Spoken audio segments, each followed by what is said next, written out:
안녕하세요. 여러분 만나서 정말 반갑습니다. 이번 시간에는 사회초년생을 위한 금융특강을 실시하도록 하겠습니다. 네, 함께할 제 이름은 유재화입니다. 오늘 금융특강은 첫 번째 인생설계와 재무설계, 금융상품의 이해, 재무설계와 금융상품의 활용, 신용관리, 알아두면 유용한 사이트 순으로 진행하도록 하겠습니다.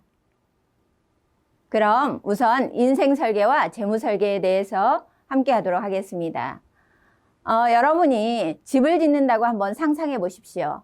그러면 여러분이 무작정 그냥 집을 짓지는 않을 것입니다. 미리 설계도를 꼼꼼하게 작성한 다음에 설계도에 따라서 여러분이 집을 짓겠죠. 하물며 우리 인생은 이 집을 짓는 과정보다 훨씬 더 중요한 일입니다. 그래서 오늘 여러분이 인생 설계를 어떻게 하고 인생 설계에 필요한 재무 설계를 어떻게 할지에 대해서 함께 공부해 보도록 하겠습니다. 그러면 여러분 개인에게 있어서 이 금융은 어떤 의미냐 하면 여러분들이 이렇게 인생의 목표가 정해졌다라면 그 인생의 목표를 달성하기 위해서 필요한 재무 목표를 달성하기 위해서 돈을 벌고 또 돈을 불리고 돈을 쓰고 돈을 지키기 위한 재무 설계와 재무 관리 과정이다라고 할 수가 있겠습니다. 주로 여러분이 돈을 모으거나 불리는데 활용하는 금융상품에는 저축과 투자를 많이 활용하게 되는데요. 그림으로 보여드리면요. 저축은 원금은 그대로 있는 반면 어느 은행에 저축하느냐, 어떤 저축상품에 가입하느냐, 기간을 얼마로 하느냐에 따라서 이자의 크기만 다를 뿐입니다. 그러나 투자의 경우에는 원금이 이렇게 늘어나기도 하고요. 또 원금이 이렇게 감소하기도 하고 또 심지어는 이렇게 다 날아가기도 합니다. 그러면 이번에는 저축의 종류와 특징에 대해서 살펴보도록 하겠습니다. 크게 저축은 보통예금과 정기 자유적금 그리고 정기예금 이렇게 나눕니다. 여러분들이 급여 통장으로 활용하는 통장이 보통예금인데요. 언제든지 입금 출금이 자유로운 통장입니다. 그리고 이 정기 자유적금은 매달 일정한 금액, 매달 50만 원 또는 자유롭게 이렇게 불입이 가능하고요. 일정한 기간 후에 원금과 이자를 함께 돌려받는 목돈 마련용 통장이라고 보시면 됩니다.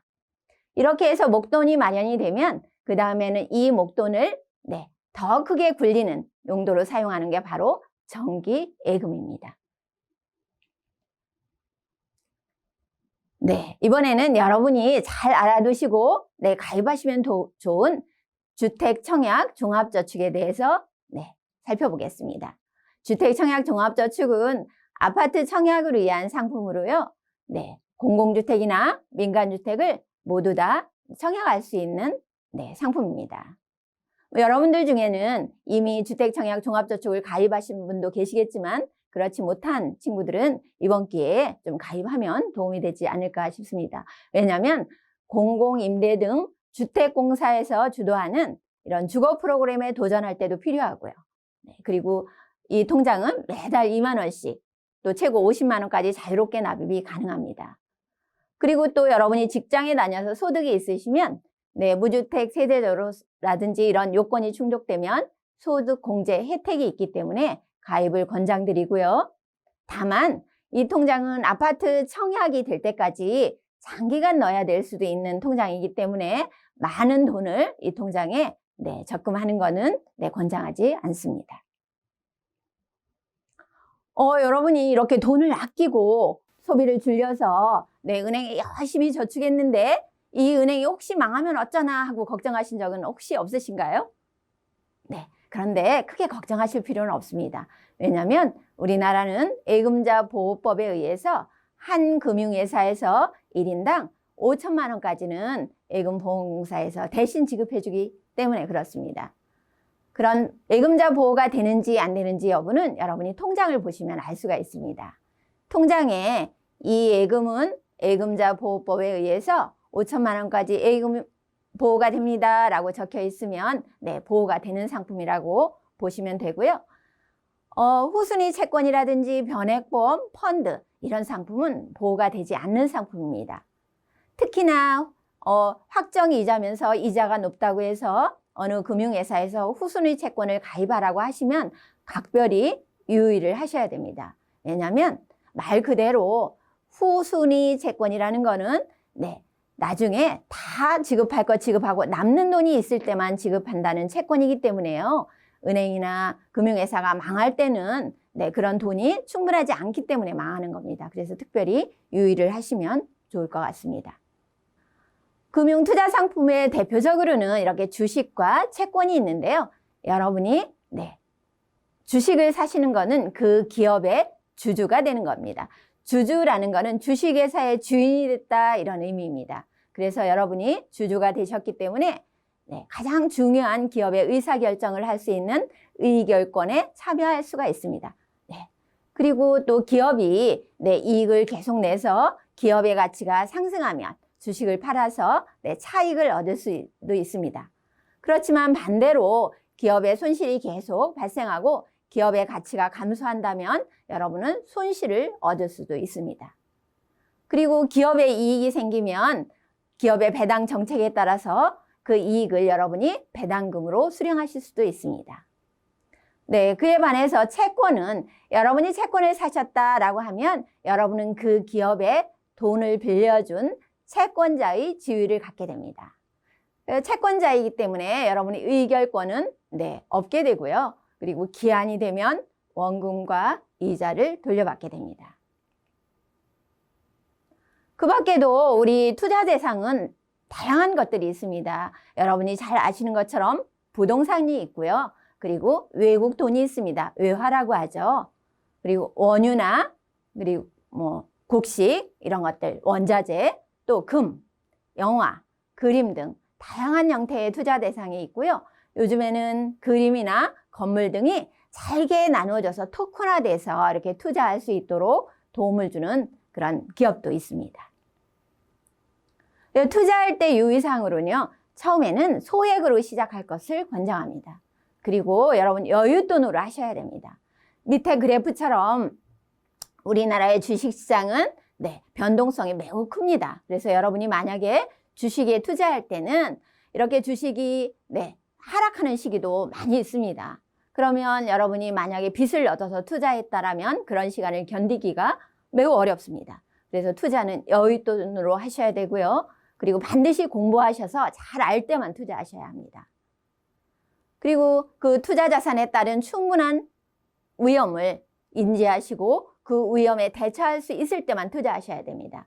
그리고 무엇보다 중요한 것은 누가 증권회사에 또는 금융회사의 어떤 직원이 여러분한테 투자를 권유하다 하더라도 여러분이 아는 사람이 여러분한테 투자를 권유하더라도 최종적인 투자의 책임은 본인에게 있음을 꼭 명심하시고 투자하셔야 합니다. 그러면 이번에는 재무설계와 금융상품의 활용에 대해서 함께 살펴보도록 하겠습니다. 첫 번째는 여러분이 먼저 저축하고 남은 돈을 쓰라는 겁니다. 두 번째는 목적별로 통장을 나누시라는 겁니다. 세 번째는 첫 월급부터 저축하라는 거죠. 내 첫 월급은 그동안 고생했으니까 친구들하고 맥주 한잔하고 다 써버리고 두 번째 달부터 해야지? 아닙니다. 첫 달부터 하셔야 됩니다. 저축은 빠를수록 좋습니다. 그리고 만약에 여러분한테 빚이 있다면 빚을 먼저 상환하셔야 합니다. 그리고 마지막으로 여러분의 재산을 잘 분산 투자하셔야 됩니다. 한 곳에 몰빵하면 매우 위험이 큰 거죠. 그래서 적절한 자산의 분산에서 여러분의 수익률과 안전성을 함께 관리해 가실 필요가 있습니다. 그래서 이제 첫 번째, 먼저 저축하고 남은 돈 쓰기라고 했습니다. 여러분이 월급에서 신용카드나 체크카드를 만들어서 소비하기 시작하면 여러분의 통장은 텅 빈 통장이 될 겁니다. 그냥 월급은 스쳐갈 뿐이죠. 그래서 여러분은 반드시 여러분의 소득의 일정한 부분을 먼저 저축하셔야 앞으로의 재산이 계속 커갈 수가 있게 되는 겁니다. 그래서 사회초년기에는 최소한 소득의 50% 이상을 저축하시기를 권장합니다. 두 번째는 목적별로 통장을 나누시라는 겁니다. 그래서 저축통장과 소비통장, 비상용 통장으로 이렇게 나누시라는 거죠.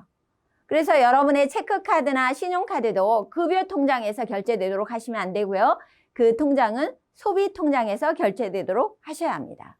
이렇게 해야만 여러분이 인생 목표에 따라서 여러분 재무 목표도 달성해 가실 수가 있게 되기 때문에 그렇습니다.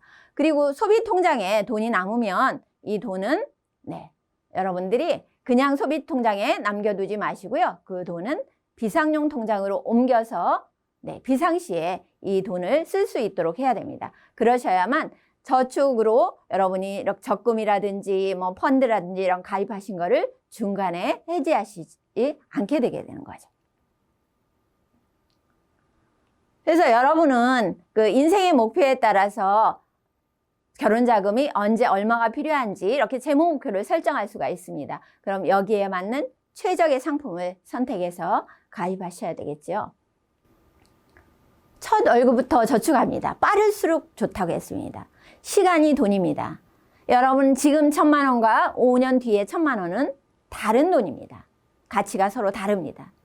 여러분이 1,000만 원을 저축해서 연 5%의 이율로 매년 재해치한다라고 가정을 하면 5년 뒤에는 1,270만 원 정도가 됩니다. 그래서 여러분이 하루라도 빨리 저축하실수록 좋고요. 그리고 또 여러분이 복리가 적용되는 복리의 주기가 짧을수록 더 좋겠죠. 그런 상품을 잘 여러분이 찾아서 가입한다면 여러분의 수익은 훨씬 더 극대화될 수 있을 것입니다. 그리고 빚이 있다라면 빚을 먼저 상환하라고 했습니다. 항상 대부분의 경우에는 대출 이자가 예금 이자보다 이율이 더 높습니다. 그리고 또 여러분이 자칫 이자기를 제대로 맞추지 못하면 훨씬 더 높은 연체 이자를 부담하셔야 됩니다. 그래서 여러분이 빚이 있을 경우에는 빚을 먼저 상환하는 게 여러분의 재무에 더 큰 도움이 된다라고 보실 수가 있습니다. 마지막으로 공부하고 분산 투자하기입니다. 여러분의 소중한 돈을 투자하는데 그 기업이 무엇을 하는 기업인지 모르고 어떤 위험이 있는지 모르고 다른 사람의 말만 믿고 투자한다라는 것은 여러분의 인생을 우연에 맡기는 것입니다. 그래서 여러분이 투자하고자 하는 자산에 있는 위험을 반드시 잘 파악을 하시고 그거를 여러분이 감당하실 수 있을 때만 그곳에 투자를 하셔야 합니다. 우량 자산에 분산해서 그리고 또 시간에 분산해서 투자하시는 방법이 여러분의 재산을 안전하게 지키는 방법이라고 할 수 있겠습니다.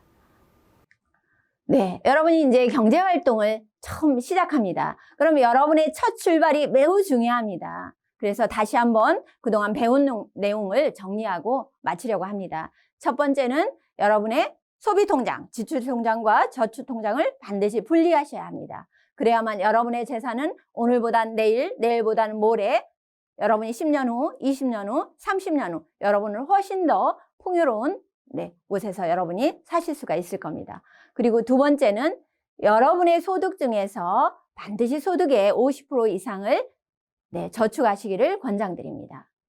그리고 세 번째는 여러분이 현명한 투자를 위해서는 투자 상품을 잘 알고 투자하는 것이 가장 중요합니다. 그래서 스스로 학습하고 전문가한테 확인하고 모든 책임은 내가 진다는 걸 인식하고 여러분이 투자 상품에 가입하고 투자 상품을 선택하셔야 합니다. 시간이 최대의 자산입니다. 그래서 저축은 빨리 시작하면 할수록 큰 차이가 납니다. 비록 여러분이 지금은 돈이 없지만 10년 후, 20년 후, 30년 후 여러분의 재산이 계속적으로 늘어나고 경제적인 자유를 보다 더 획득할 수 있는데 오늘 이 시간이 도움이 됐기를 바라면서 마치도록 하겠습니다. 여러분 정말 수고 많으셨고요. 여러분의 미래와 꿈을 응원하면서 마치도록 하겠습니다. 감사합니다.